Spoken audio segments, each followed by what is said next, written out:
Talk. It's time for AgriTalk, a discussion of issues and events important to rural America.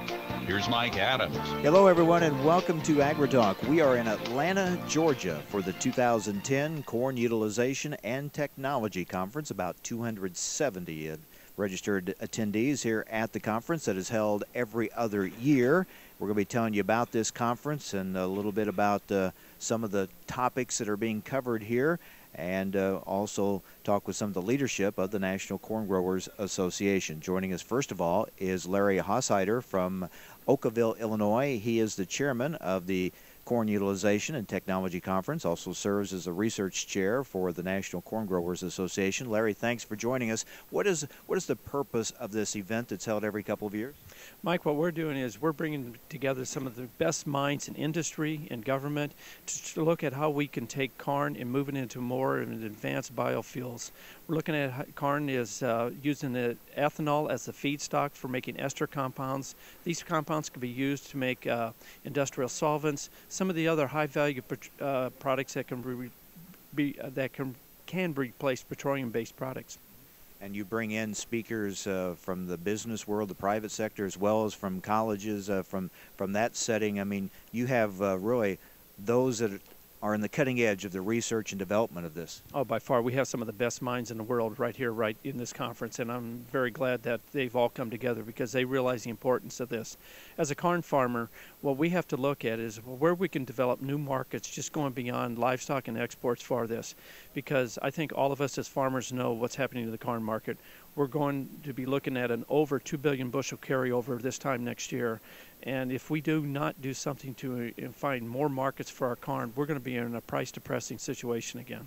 And we're at that point with biofuels, as you said, looking to that next generation, and we certainly want corn to be a big part of that. Oh, but yes, corn is our best and only hope, really, to help us there.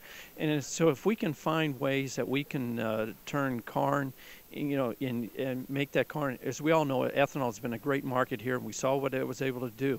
But we have to look beyond ethanol, and that's what this conference is trying to do, is look at using ethanol as the basic building block of how we can move it into more industrial parts of it, or how we can turn that ethanol into biobutanol, how we can mix that with different alcohols to try to move that into the, either the transportation market, or we can move into the industrial market. And that's what this conference is about, is bringing together some of the best minds and looking for research projects to help. Very good. We'll learn more about that through the course of our program today. Larry, thanks for being with us. Well, thank you very much, Mike. Appreciate it. Larry Hasheider, he is the chairman of the Corn Utilization and Technology Conference here this year in Atlanta, Georgia. More coming up in just a moment. Let's check the news.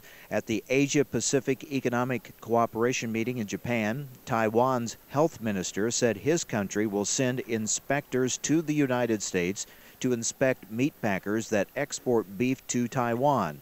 And he said the officials will inspect up to 10 slaughterhouses or packing facilities in August or September to ensure that U.S. beef exports are adequately labeled in compliance with Taiwanese regulations. Back in April, Taiwan took another incremental step toward full reopening its market to U.S. beef by allowing imports of selected categories of U.S. beef offal.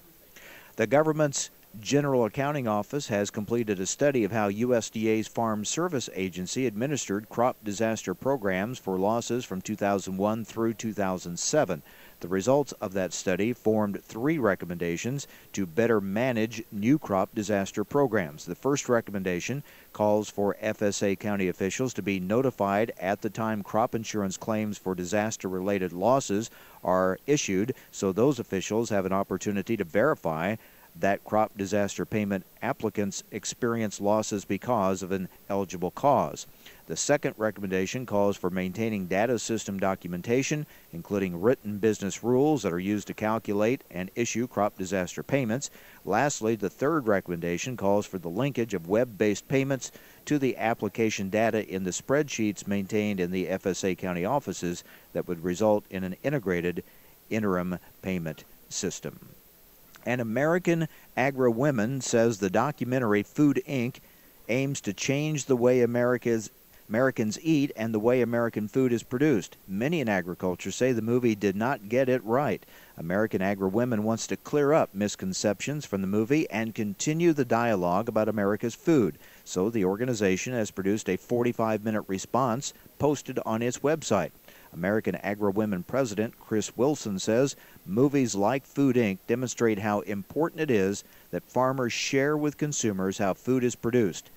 And as producers, we are interested in providing that information. As an example, the film suggests the food supply is dominated by corporate farms. However, the 2007 edition of USDA's Structure and Finances of U.S. Farms Family Farm Report found that 98% of farms in the United States, more than 2.1 million, are family-owned and operated. All right, that is a check on the news. Our poll question this week at AgriTalk.com, we're asking you, how would you grade the government's handling of the oil leak in the Gulf of Mexico? What grade would you give the government so far on its handling of the oil leak in the Gulf? An A, B, C, D, or F? Log on and vote, agritalk.com, and we'll have the results for you coming up on Friday. Again, how would you grade the government's handling of the oil leak in the Gulf? Well, the next couple of days, we will be in Des Moines, Iowa for World Pork Expo. But today, we are in Atlanta, Georgia for the 2010 Corn Utilization and Technology Conference. You've heard now what the purpose of this event is. When we come back, we're going to talk with the president of the National Corn Growers Association, Darren Enan from South Dakota.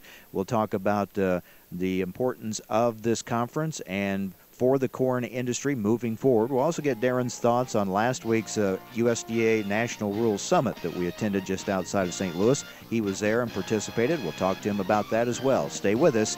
This is AgriTalk.